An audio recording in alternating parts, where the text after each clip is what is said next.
सुप्रभात मान्यवर। Central Asia, Russia की एक लंबी जर्नी के बाद हिमाचल प्रदेश में आपका स्वागत है। दरअसल आजकल मैं आया हूँ हिमाचल प्रदेश अपने गांव में, और अब आगे के जो वीडियोस हैं वो कुछ आपको हिमाचल प्रदेश की बहुत खूबसूरत जगहों को मैं एक्सप्लोर करूँगा और आपको दिखाऊँगा। फ़िलहाल आजकल हिमाचल प्रदेश में जो मौसम है वो सच में बहुत ज़बरदस्त है। ये हैं हमारे सेब के बगीचे और आजकल इनमें फूल आए हुए हैं। बाहर का मौसम है और सच में बहुत ज़बरदस्त मौसम है यहाँ पे। ये वाला जो मौसम है ये मुझे हिमाचल प्रदेश का सबसे बेस्ट मौसम लगता है। अब आजकल यहाँ पे लोग क्या कर रहे हैं वो थोड़ा सा मैं आपको इस वीडियो में आज बताऊँगा। दरअसल आजकल लोग यहाँ पे पेड़ों पे पैसे उगा रहे हैं। जी हाँ, थोड़ा सा अजीब आपको सुनने में ज़रूर लगेगा, लेकिन क्योंकि आप जानते हैं हिमाचल प्रदेश में सेब बहुत ज़्यादा होता है। सेब हो गया, चेरी हो गया, एप्रिकॉट, पीचीज़, ये सारे फ्रूट्स जो हैं, स्टोन फ्रूट्स जो बाकी हैं, वो बहुत ज़्यादा होते हैं। आप सोचिएगा लगभग 6600 करोड़ रुपए की जो इंडस्ट्री है हिमाचल प्रदेश में, वो सिर्फ फ्रूट इंडस्ट्री है। और यहाँ की आबादी बहुत कम है, 70 लाख से भी कम यहाँ पे जो है टोटल जनसंख्या है। तो यहाँ पे जो ज़्यादातर लोग हैं वो आप जानते हैं, क्योंकि आप भी सेब खाते हैं, तो यहाँ पे ज़्यादातर जो लोग हैं वो सेब का उत्पादन करते हैं और उनमें से हम भी हैं। हमारा ये फैमिली बिज़नेस है, तो आजकल अच्छा लगता है हमारे को कि हमारे जो सेब के बगीचे हैं वो फूलों से लदे हुए हैं। तो आइए आज आपको थोड़ा सा घुमाता हूँ अपने बगीचों में कि हम लोग क्या करते हैं, कैसे जो सेब है वो पैदा होता है, क्या क्या इसमें थोड़ा सा आपको बताने की कोशिश करूँगा। अच्छा, आपको दिख रहा होगा कि ये जैसे ये सेब का पेड़ है, इसके ऊपर हमने ये जाली सी लगाई हुई है। ये पूरे बगीचे में आपको दिखेगा, अब देखिएगा हर जगह पे ये जाली है। इसको बोलते हैं एंटी हेल नेट। हमारे यहाँ पे ओला बहुत ज़्यादा आता है, तो जिससे क्या होता है कि जो सेब की फसल है उसका नुकसान हो जाता है। यहाँ तक कि जो इसके पत्ते हैं उसको भी जो ओला है वो ख़राब कर देता है, तो नेक्स्ट ईयर की जो फसल है उस पर भी उसका इम्पैक्ट आता है। तो हमें क्या करना होता है उससे बचने के लिए, ये इस तरह की जो नेट है एंटी हेल नेट्स, इनको लगाना होता है पूरे जितना बगीचा है। आप देखेंगे अभी मैं दिखाऊंगा, पूरे बगीचे के ऊपर जो है ये नेट का इस्तेमाल किया जाता है और पूरे जितने पेड़ हैं वो सब ढके हुए हैं। कुछ जो छोटे छोटे पेड़ हैं उनको छोड़ के जो बड़े पेड़ हैं वो सारे जो हैं ढक दिए जाते हैं। तो ये तो है जो हमारे सेब हैं, आने वाला जो उत्पादन है उसकी सेफ़्टी के लिए। अब उसकी सेफ़्टी के लिए हम ये नेट लगाते कैसे हैं थोड़ा सा आपको बता देता हूँ। जैसे ये पेड़ के तने के साथ में, ये पेड़ का तना है और इसके साथ में ये बैम्बू बांधा हुआ ऊपर तक, एकदम लास्ट तक, और फिर उसके ऊपर एक कैप होता है जो सपोर्ट देता है ताकि जाली हमारी फटे ना। तो वो आप देखेंगे यहाँ पे एक बैम्बू में ऊपर लगा हुआ, तो उसके ऊपर वो जाली जो है टिक जाती है, नहीं तो जो बैम्बू है वो छेद कर देगा अगर वो टोपी का इस्तेमाल ना करे तो इस तरह से ये जो जाली है इसका प्रयोग किया जाता है हेलिंग से बचाने के लिए। ये आप देखेंगे पूरे हर जगह पे आपको इस तरह की जालियाँ आपको मिलेंगी। और हमारे जो आजकल बगीचे हैं उनमें करोड़ों मज़दूर, करोड़ों क्या कई खरबों मज़दूर लगे हुए हैं काम पे। आप बोलेंगे कि खरबों मज़दूर कैसे हो सकते हैं? जी हाँ, क्योंकि आप जानते हैं जो मधुमक्खियाँ हैं वो सबसे बेहतरीन जो है पॉलिनेशन करती हैं हमारे बगीचों में। क्योंकि मैं आपको बता देता हूँ, दरअसल फंडा है कोई भी फ्रूट पैदा करने का, जो लोग साइंस समझते हैं उनको मालूम है कि एक तरह का जो सेब है, जैसे मान लीजिए ये है रॉयल डिलीशियस, तो इसमें हम लोग क्या करते हैं एक अलग से वैरायटी होगी। जैसे कि ये सेब जो है, ये वाली जो टहनी है ये है रॉयल की, लेकिन अब ये वाली जो टहनी है ये है, इसको बोलते हैं गोल्डन, ये वाली, इसको हमने ग्राफ्ट किया हुआ है। अगर आप ध्यान से देखेंगे इसको हमने ग्राफ्ट किया हुआ है यहाँ पे, यहाँ से आगे जो टहनी है ये दूसरी है। अब ग्राफ्ट करने का मतलब होता है कि एक ही पेड़ में दूसरे वैरायटी का जो सेब है उसको, उसकी टहनी को जोड़ दिया जाता है, ग्राफ्टिंग जिसको बोलते हैं। अब उससे फ़ायदा क्या होगा कि जैसे एक आम साधारण भाषा में समझे, मेल फीमेल का हिसाब किताब रहता है कि जो ये मधुमक्खियाँ हैं ये जो परागकण हैं एक फूल से ले जाके दूसरे फूल में लेके जाती हैं, जिससे जो है जो पॉलिनेशन की प्रक्रिया है वो पूरी होती है और उसके बाद जाके जो फ्रूट है वो डेवलप होता है। तो ये जो मधुमक्खियाँ हैं ये खरबों में घूम रही हैं बगीचों में, खरबों में। थोड़ा सा आपको सुनाता हूँ आवाज़ इनकी।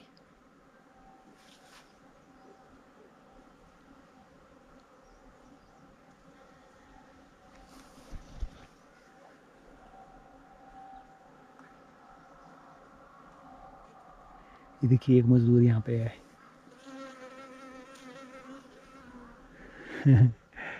और एक यहाँ पे है, ये देखिए।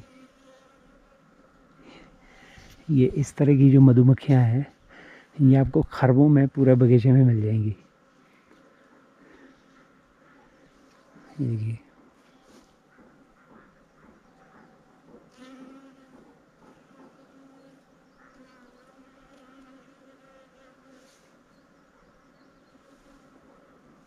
और इन मधुमक्खियों के साथ में दूसरे भी कीट होते हैं, ठीक ऐसे ही जो फ्लाई टाइप के, वो भी, और कुछ तितलियां भी ये काम करती है पॉलिनेशन का। और कुछ हवाओं के थ्रू भी पॉलिनेशन होता है कि जैसे मान लीजिए हवा चलती है, अगर धीमी हवा चलती है तो उसमें क्या होता है कि एक फूल का जो पराग है वो उड़ के दूसरे वाले में चिपक जाता है, तो जिससे वो पॉलिनेशन की जो प्रक्रिया है वो पूरी होती है। और बहुत सारे जो लोग हैं वो क्या करते हैं कि अगर कभी मान लीजिए पॉलिनेशन के लिए मक्खियाँ नहीं आई, शुक्र है भगवान का इस बार मुझे लगता है फसल बहुत अच्छी होगी, तो बहुत सारे लोग क्या करते हैं पॉलिनेशन के लिए फिर मधुमक्खियों को लेके आते हैं अपने बगीचे में।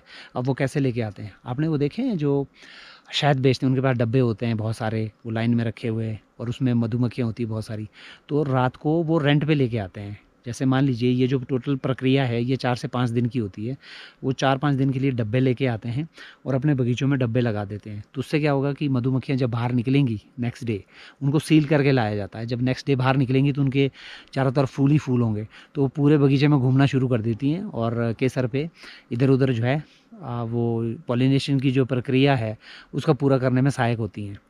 तो बहुत सारे लोग वो भी काम करते हैं, लेकिन इस बार हमने डब्बे तो लाए नहीं है, खैर इसकी ज़रूरत थी नहीं, क्योंकि इस बार जो मधुमक्खियाँ हैं वो बहुत ज़्यादा हैं बगीचों में। तो ये है जी, ये दरअसल मेरा बगीचा है और इस तरह के ये फूल आए हुए हैं जी। और ये हमारे मज़दूर।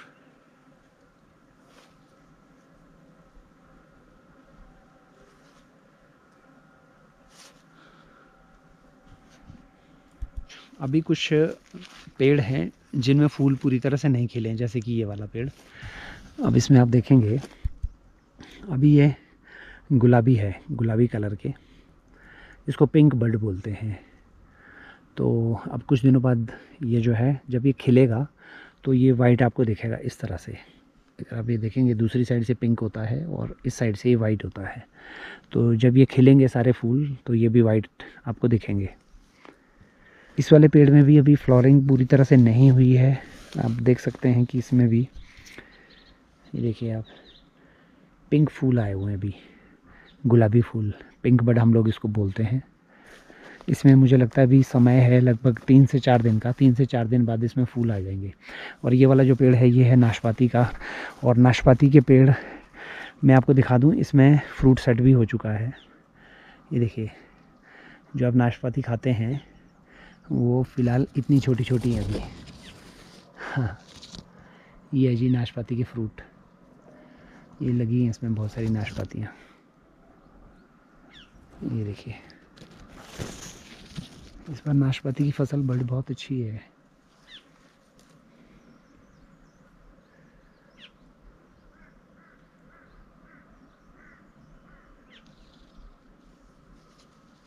सेब दरअसल हमारा जो है फैमिली बिज़नेस है। हम लोग सेब का उत्पादन करते हैं, हमारे पास जो है बगीचे हैं सेब के।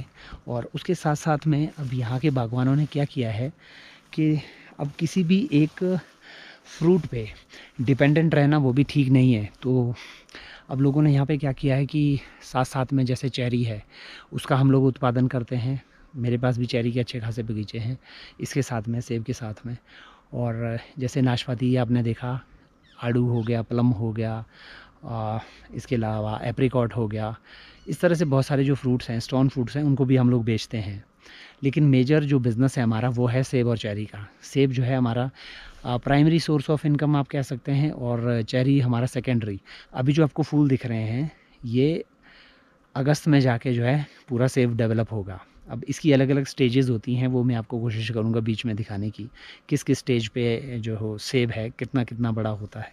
चेरी जो है हमारा फ्रूट सेट हो चुका है और मई के महीने में ही चेरी जो है मार्केट में हम लोग पहुँचा देंगे। बहुत जल्दी आपको जो है अच्छी अच्छी चेरीज़ आपको मार्केट में दिख जाएंगी, और उनमें से हो सकता है कोई ऐसी चेरी पैक हुई हो जो हमारे अपने फार्म से हो।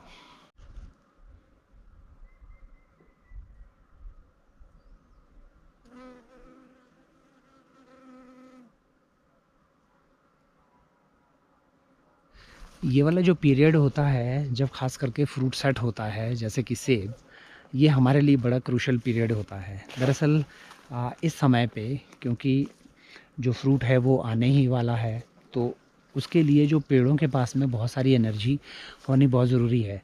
एनर्जी मीन्स जैसे कि एक आदमी को भी चाहिए होती है, यानी कि इनको न्यूट्रिएंट्स की ज़रूरत होती है बहुत ज़्यादा। जितने अच्छे न्यूट्रिएंट होंगे आप देंगे पेड़ को, उतनी अच्छी फसल होगी और उतना ही अच्छा जो फ्रूट है वो डेवलप हो पाएगा। अब उसके लिए हम लोग क्या करते हैं, दो तरीके से न्यूट्रिशन इनको देते हैं अपने पेड़ों में। पहला जो तरीका होता है वो होता फास्ट तरीका, जिसमें कि हम लोग इसमें स्प्रे करेंगे। हम लोग जो फर्टिलाइज़र यूज़ करते हैं वो इम्पोर्टेड फर्टिलाइज़र है। कुछ लिक्विड फॉर्म में आता है और कुछ होता है जो दानेदार टाइप का होता है, कुछ पाउडर में भी होता है। तो ज़्यादातर हम लोग जो है इम्पोर्टेड यूज़ करते हैं।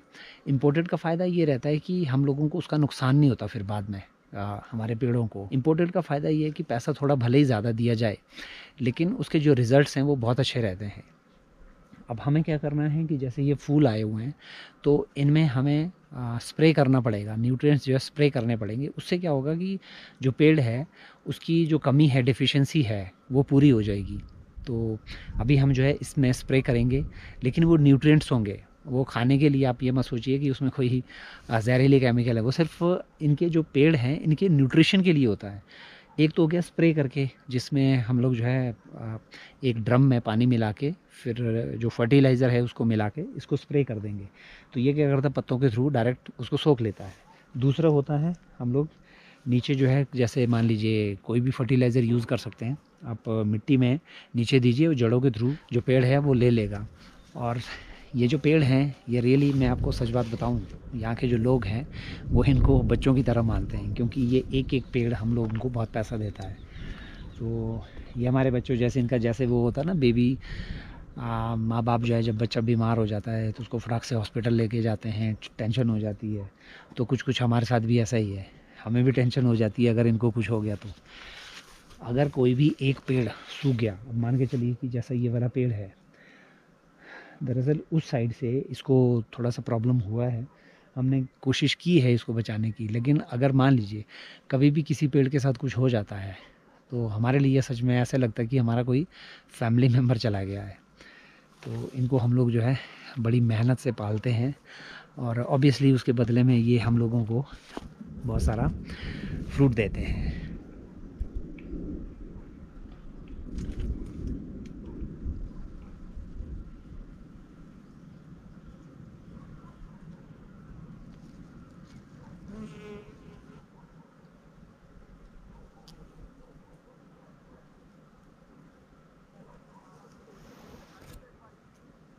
हिमाचल प्रदेश में दरअसल सेब आया कैसे, इसके पीछे की एक बहुत ही ज़बरदस्त कहानी है। आप में से बहुत सारे लोगों ने वो कहानी सुनी भी होगी।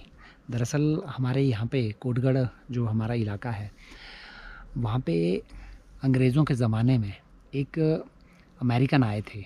दरअसल वो काफ़ी वेल्दी थे, क्योंकि उस ज़माने में उनकी एलिवेटर की कंपनी थी यूएस में। तो वो दरअसल कई बार होता है ना कि बिजनेसमैन का जो बेटा होता है उसको चाह नहीं रहती है। तो वो कुछ अच्छे काम करने के लिए इंडिया में आए थे। तो सोलन में एक सुबाथू नाम की जगह है, वहाँ पे उन्होंने किसी एनजीओ में भी काम किया शुरुआती तौर पे। फिर जब उन्होंने देखा कि उस टाइम पे यहाँ पे ब्रिटिश राज था, वो अमेरिकन थे, तो उन्होंने देखा कि यार यहाँ पे लोगों की जो हालत है वो ख़ास अच्छी नहीं है, और जो ब्रिटिशर्स हैं ये बहुत ज़्यादा जो है लोगों को एक्सप्लॉइट करते हैं। तो घूमते घुमाते वो किसी तरह से हमारे एरिए में पहुँचे। जब उन्होंने यहाँ पे देखा कि यहाँ का जो दरअसल जियोग्राफिकल कंडीशन है, ये बिल्कुल वैसी ही थी जैसे यूएस में सेब के बाग के लिए होती थी।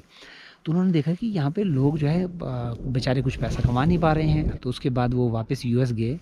तो कहा जाता है कि वो अपने सेब की जो वो होती है स्टिक होती है, वो अपने साथ में लेके आए। कई स्टिक्स वो मुंह में लेके आए, ऐसा सुनने में आता है। तो जब वो यहाँ पे लेके आए तो फिर उन्होंने सेब का पौधा तैयार किया और कई साल लग गए उसको। और 5-6 साल बाद जब जो सेब है वो बड़ा हुआ, तब उन्होंने किसी गांव के आदमी को एक टोकरा जो सेब का उससे उत्पादन हुआ था उनका, उसको भेजा शिमला के लिए। शिमला क्योंकि उस समय जो है ब्रिटिशर्स की दूसरी राजधानी होती थी, समर कैपिटल बोलते थे। तो कहते हैं कि जब वो वहाँ पे उन्होंने उनको भेजा, कह रहा कि तुम्हें कुछ नहीं करना, जाके सिर्फ वो रख देना है, वहाँ पे रोड पे जाके बैठ जाना है, वो लोग तुम्हें खुद आके पैसे देंगे। लोग हैरान थे कि यार ऐसा कैसे हो सकता है, इसके लोग कोई पैसे दे दे। जब वो गांव के लोग वहाँ पे गए और वो जाके बैठ गए शिमला में कहीं पे ही, टोकरा अपना लेके सेब का, तो ब्रिटिशर्स, क्योंकि ब्रिटिश राज था, तो वहाँ जब घूम रहे थे तो उन्होंने देखा, अरे सेब कहाँ से आ गए, वो भी एकदम फ्रेश। तो उन्होंने उनसे बात करने की कोशिश की। तो उन्होंने, हालांकि वो उनकी बात समझ नहीं पाए, लेकिन उन्होंने पूरा का पूरा टोकरा ख़रीद लिया। तो जब वो लोग वापस आए, गांव में बात फैली कि अरे वो एक टोकरा ले गए थे और तुरंत वो बिक गया और उनको पैसे मिल गए। तो उसके बाद फिर लोग थोड़ा मोटिवेट हुए, क्योंकि यहाँ पे फाइनेंशियल कंडीशन उतनी अच्छी थी नहीं। तो उसके बाद आपके सामने है आज जो है ये एक बहुत बड़ी इंडस्ट्री हो चुकी है, और ख़ास करके हमारे जो इलाका है यहाँ के लोगों के लिए, क्योंकि आप जानते हैं देश में बेरोज़गारी बहुत ज़्यादा है। तो उसके बावजूद आज जो बागवान हैं हिमाचल के, वो काफ़ी खुशहाल हैं सेब की देन की वजह से। और हिमाचल प्रदेश में अमेरिका से जो सेब लेके आए थे, उनका नाम था सैमुअल इवनस्टोक्स। उनको खैर ये जो जगह है बहुत प्यारी लगी। उसके बाद उन्होंने क्या किया, अपना नाम भी बदल दिया, और उन्होंने अपना नाम रखा सैमुअल इवनस्टोक्स से सत्यानंद स्टोक्स। और नारकंडा में उनकी मूर्ति भी लगी हुई है। और उसके बाद उन्होंने यहीं पे शादी की, और आज भी उनकी जो फैमिली है हमारे कोटगढ़ में यहाँ पे बसती है। तो वो एक गिफ्ट था एक अमेरिकन का हम लोगों के लिए। तो आज हम लोग जो है इसका पूरा मज़ा ले रहे हैं।